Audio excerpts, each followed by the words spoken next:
Welcome to The Idea from Harvard Business Review. I'm Sarah Green. I'm here today with Doug Conant, who just stepped down as CEO of the Campbell Soup Company.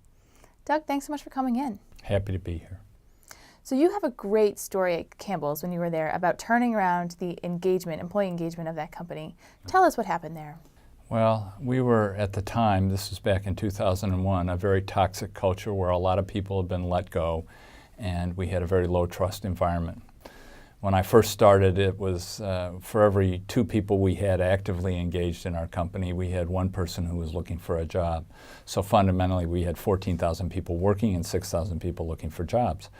And since I've been there and since our team has really tackled this issue, we now have 17 people wildly engaged for every 1 person who's not. And those are world-class levels. So it's been a wonderful story. I think it's foundational for a high-performance company. You cannot expect to perform at a high level unless people are personally engaged. And they're not going to be personally engaged unless they genuinely believe that you are personally engaged in trying to make their lives better. You have written on HBR.org about, I think, part of that, which is declaring yourself. What do you mean by that, and how does that impact engagement? I think we have to realize that people are not mind readers. They don't know exactly what you're thinking. I think you have to tell them, and sometimes we take that for granted because we know so clearly what we're doing and why we're doing it, but people are not mind readers. You have to tell them. And by declaring yourself and saying, okay, we're going to emphasize employee engagement, we're committed to making this a place where you're personally attracted to working, by declaring that, you also hold yourself accountable to it. And so when you declare yourself, you raise the accountability and raise the expectations. That's half of it. The other half is you have to deliver. So you've got to be very careful because once you declare yourself, you have to deliver against that agenda. I want to also ask you about another specific part of this, which is the handwritten note, because that's something that you've become known for. What's the power of that? Well, to frame the idea, I have a practice of writing 10 to 20 notes a day to employees in our company, celebrating their successes. You see, in my line of work, I've been trained to find the busted number in a spreadsheet and find all the things that are going wrong. The entire culture is built to find things that are going wrong and fix them. My observation is that most cultures really don't celebrate contributions of real significance like they can be celebrated.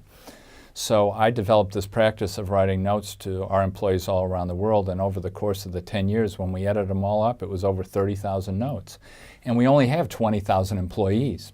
And what's cool is wherever I would go in the world, whether it's Shanghai or Lübeck, Germany, or Paris, France, or and in Mexico City, in employee cubicles, you would find my handwritten notes posted on their bulletin boards, kind of celebrating their contribution. Now, there are a couple things that are important to know. One is they were not gratuitous notes. They related to something specifically these people had done that had enhanced our company.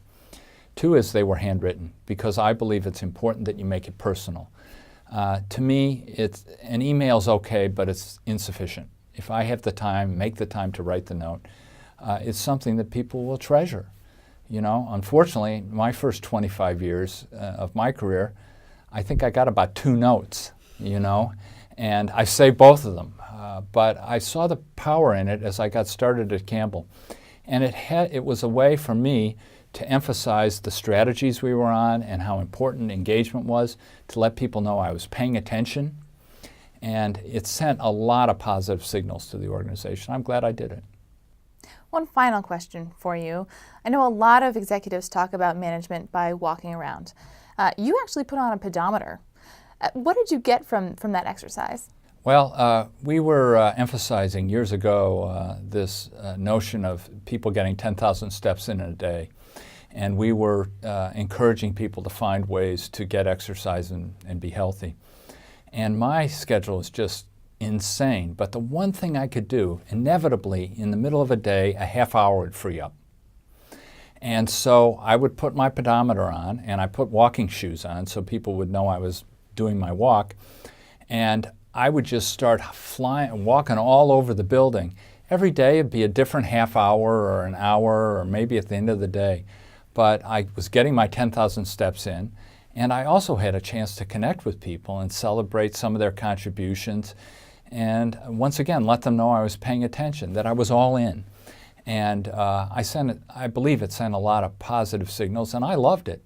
And I also got 10,000 steps in a day, so and I'm fitter for it. So it was a win-win-win all the way around. Well, Doug, I feel like we've barely scratched the surface, but that's unfortunately all the time we have. Thanks again for coming in. Thank you very much.